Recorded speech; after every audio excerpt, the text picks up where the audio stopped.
सात संगत जी प्यार से कहिए धन अंकार जी। सात संगत जी दासी का आज का टॉपिक है दिव्य ज्ञान की सार्थकता। तो आइए सुनते हैं। धर्म ग्रंथों में मुक्ति अर्थात मोक्ष को परम अभीष्ट अथवा परम पुरुषार्थ कहा गया है। ब्रह्म तत्व को प्राप्त करके ही मुक्ति को पाना संभव है। ब्रह्म ज्ञान अर्थात परम ब्रह्म का बोध प्राप्त करना ही मुक्ति है। यह प्राप्ति स्वयं के कल्याण के लिए है, आत्म उत्थान के लिए है। देखने में तो यही आता है कि प्रायः इंसान का जीवन मूलतः दूसरों को समझाने, दूसरों को सिखाने एवं दूसरों को संवारने में लगा रहता है।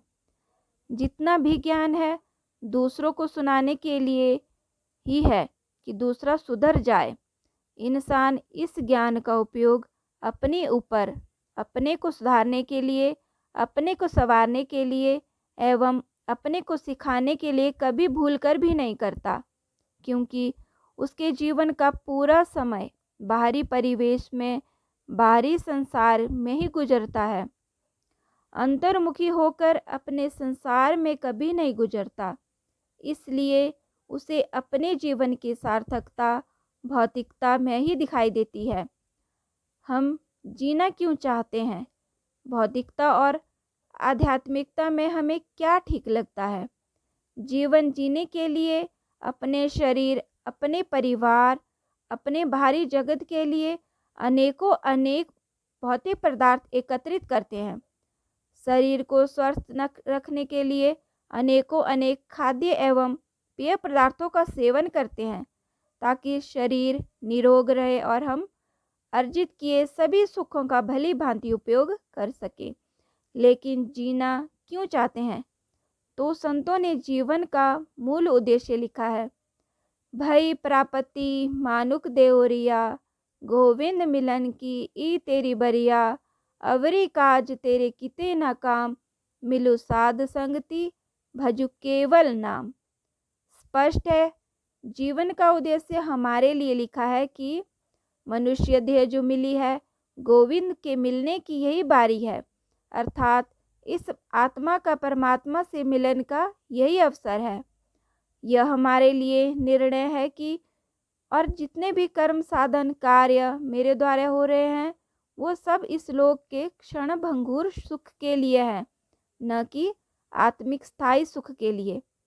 कहा भी है कि और सब कार्यों में जो हमारी आसक्ति है उसके स्थान पर यदि मेरा मन साध संगत के साथ मिलकर संतों भक्तों का संग करके प्रभु का सुमिरन, याद, भजन, जाप अर्थात परमात्मा के एहसास में जीने की कला सीख जाता है, इस मूलभूत सूत्र को अपने ऊपर प्रयोग करता है, तो मानव अनेकों सांसारिक बाधाओं दुखों से निवृत्त हो जाता है, क्योंकि उसे इस जीवन का उद्देश्य इस रवि सूत्र से मिलता है।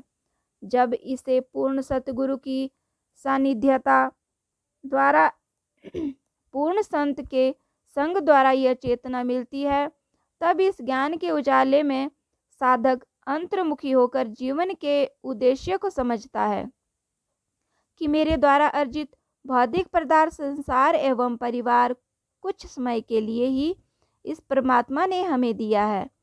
यह निश्चित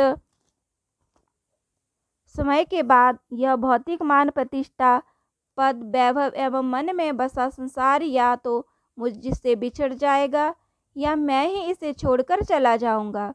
इंसान इन अस्थायी लालसाओं, मनोकामनाओं की पूर्ति करते करते तृष्णा की अग्नि में जलकर स्वयं भी दुखी रहता है और संपर्क में आए प्रत्येक जीवात्मा को भी दुखी करता है, क्योंकि जीवन दिशाहीन हो गया है। जब पूर्ण सतगुरु द्वारा प्रदत्त ब्रह्म ज्ञान एवं पूर्ण गुरु सिख संत का संग मिलता है, तभी यह रवि सूत्र समझ में आता है। जपो तो एको नाना अवर निराफल कामा। दुख के तीन कारण हैं, मिथ्या कर्म, मिथ्या आशा एवं मिथ्या ज्ञान। हम अपने जीवन में देखते हैं कि हमारे द्वारा किए गए बहुत सारे कर्म व्यर्थ, प्रभावहीन तथा लाभहीन ही होते हैं, जिनको हम अनेकों वर्षों से स्वभावतः करते चले आ रहे हैं। हमें जिनके फल का भी पता नहीं है। मेरे पूर्वजों, मित्रों, संबंधियों ने किया तो उसी को परंपरा समझकर बिना कुछ सोचे समझे हम भी किए जा रहे हैं। परिणामतः फलहीन, लाभहीन, दिशाहीन होने के कारण ये कर्म मिथ्या प्रमाणित होते हैं और दुख का कारण बनते हैं। यह निश्चित है कि एक न एक दिन हमेशा के लिए इस शरीर, रिश्ते नाते, धन संपदा, मान वैभव, परिवार से नाता टूटना है। फिर कभी इस शरीर में इन सब का साथ नहीं मिलना। हमेशा के लिए ये घर, शहर, डेरा छूटना है। और जो मेरे शरीर, घर, परिवार आदि के छूटने के बाद भी नहीं छूटेगा, वो ये निरंकार ही है। सतगुरु की असीम कृपा से हमें ज्ञान के द्वारा इसका हर पल एहसास कर रहता है कि ये इस शरीर के पहले भी था, सतगुरु की कृपा से शरीर में रहते हुए भी साथ है, और शरीर न रहेगा तब भी ये रहेगा। इसकी याद निरंतर मन में बनी रहे। इसी प्रकार हम हमेशा अपने माता पिता, मित्र, संबंधी आदि से सुख एवं लालसाओं की पूर्ति की आशा रखते हैं, जो कि मिथ्या होती है, और यह मिथ्या आशा ही हमारे दुख का कारण बनती है। दुख का तीसरा कारण है हमारा मिथ्या ज्ञान। जितना भी हम ज्ञान प्राप्त करते हैं, जितना भी हम शास्त्रीय जानकारियाँ अर्जित करते हैं, वह केवल दूसरों को समझाने के लिए, जबकि यह दिव्य ज्ञान मेरे निजी सुख के लिए है, आत्म शांति के लिए है, आध्यात्मिक उन्नति के लिए है, जिसके माध्यम से आत्मा का परमात्मा से मिलन संभव हुआ। लेकिन इस ज्ञान का उपयोग भी मैंने अपने आप को सुनाने के लिए नहीं किया, जिसके कारण यह ज्ञान भी जीवन के लिए मिथ्या ज्ञान ही रह गया, क्योंकि इस सत्य ज्ञान को मैंने कभी पूरी तरह अपनाने का यत्न ही नहीं किया। मैं पूर्ण सतगुरु द्वारा दिए गए ब्रह्म ज्ञान तथा रवि संतों का संग पाकर रवि वाणी की जानकारी करने के बावजूद मिथ्या ज्ञानी बन बैठा। इसका सतत प्रयोग मैंने दूसरों को सुनाने के लिए किया, अपने को सुनाने के लिए नहीं किया, जिससे यह दिव्य ज्ञान मेरे लिए मिथ्या ज्ञान ही सिद्ध हुआ। इस दिव्य अमृतपान को मैं स्वयं न पीकर दूसरों को पिलाने की होड़ में लगा रहा। भाव आए थे हरि भजन को, ओटन लगे कपास। मैं सतगुरु की शरण में आया था इस ब्रह्म ज्ञान के द्वारा, इस महात्मा को परमात्मा में विलीन करने के लिए। मेरा ध्यान था कि मैं संतों, महापुरुषों, भक्तों की सेवा करके, हरि दातार का संग करके, इस परमात्मा का सुमिरन भजन करके मन को इस निरंकार से जोड़कर इकबिक अवस्था को प्राप्त करूंगी। लेकिन मैं माया, संसार, पदार्थ, परिवार में ही उलझकर मिथ्या आवरण के द्वारा अपने को पूर्ण ज्ञानी मानकर अपने दुखों को दुखी ही किया। पूर्ण सतगुरु संत बार बार सत्संग के माध्यम से याद कराते हैं कि ये जीवन अमूल्य है। इस जीवन एवं श्वासों का मूल्य समझकर हे इंसान, तुम अपने मन का नाता इस ब्रह्म से जोड़कर दुनियावी पदार्थों का उपयोग, उपभोग, परिवार एवं समाज के बीच अनासक्त भाव से रहकर करो। मन को प्रभु प्रेम में स्थापित करो, अर्थात मेरा मन जो अभी तक पदार्थों एवं परिवार के व्यसन में तल्लीन था, उसे मन हटाकर इस स्थिर, स्थायी, अमर, अविनाशी, एक रस, सर्वव्यापी, निराकार ब्रह्म के साथ उत्तरोत्तर बढ़ाते चलो। इसमें सतगुरु द्वारा दिए गए इस परम ज्ञान, इस दिव्य ज्ञान, इस ब्रह्म ज्ञान द्वारा गुरु सिखी अंतर्मुखी होकर दृष्टाभाव से निरंतर सुमिरन के द्वारा अपने मन को जोड़कर रखता है, तभी ये ज्ञान इसके अपने लिए सुखदायी सिद्ध होता है। यह इंसान दुख से दुख की ओर, अंधकार से प्रकाश की ओर विचरण करते हुए इस निरंकार में लीन हो जाता है, जो कि जीवन का परम लक्ष्य है। तो साथ संगत जी, जिस तरह से आप सभी ने सुना कि किस तरह से अपने आप को इस ब्रह्म के साथ जोड़कर हम अपने आपको सिर्फ अपने आप को ही सुधारने का प्रयास करें। हम जितनी भी कोशिश करेंगे कि दूसरे सुधर जाएं, लेकिन नहीं, हम किसी को भी सुधारने का प्रयास नहीं कर सकते हैं। जब तक कि इंसान खुद नहीं बदलना चाहता, उसे कोई नहीं बदल सकता है। तो इससे अच्छा है कि हम सिर्फ और सिर्फ अपने आप को बदलने का प्रयास करें। जो सतगुरु की शिक्षाएं हमें मिलती है, हम उन शिक्षाओं के आधार पर अपने जीवन को व्यतीत करते चले जाएं, क्योंकि ये संसार सिर्फ सब कुछ मिथ्या है।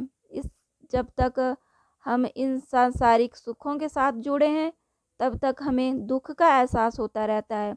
लेकिन जब हम सिर्फ और सिर्फ इस निरंकार के साथ जुड़ते हैं, तो हमें परम आनंद का एहसास होता है, परम सुख मिलता है। तो हमने इस भौतिक सुखों को छोड़कर हमने निरंकार के साथ अपना नाता पक्का करना है। जब भी कोई भी परेशानी या दुख तकलीफ हमारे जीवन में आए, तो हमने अपना नाता सिर्फ निरंकार से जोड़ देना है।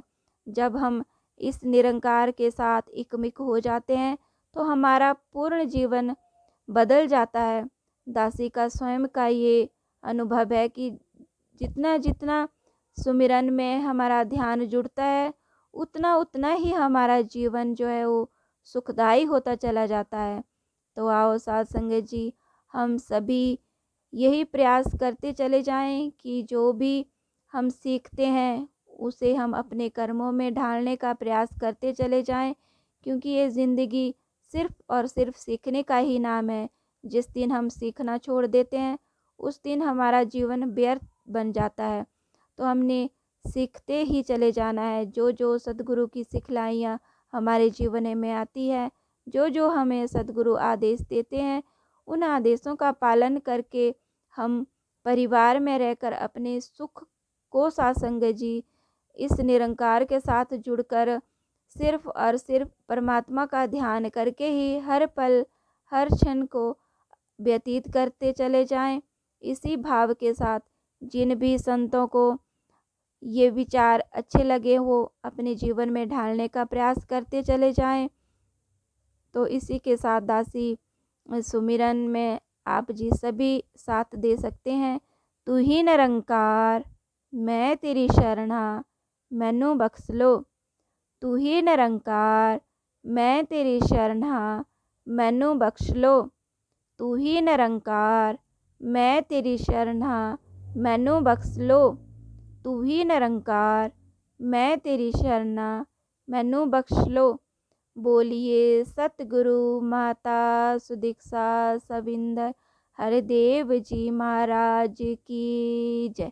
निरंकारी राजमाता गुरु बचन अवतार की जय। साथ संगत जी, जिन भी संतों ने और जो भी इन विचारों को सुन रहे हैं, अगर किसी ने दासी के चैनल को सब्सक्राइब नहीं किया है, तो कृपया करके इस चैनल को सब्सक्राइब कर लें, ताकि समय समय पर आपको नोटिफिकेशन मिलती रहे। और ऐसे ही दासी चुन चुन कर विचारों को आप जी के समक्ष रखती चली जाए। यही अरदास विनती कि सतगुरु हमेशा दासी पर मेहर भरा हाथ रखे, ताकि ये जीवन भी सुखदायी बना रहे। प्यार से कहिए धन्यंकार जी।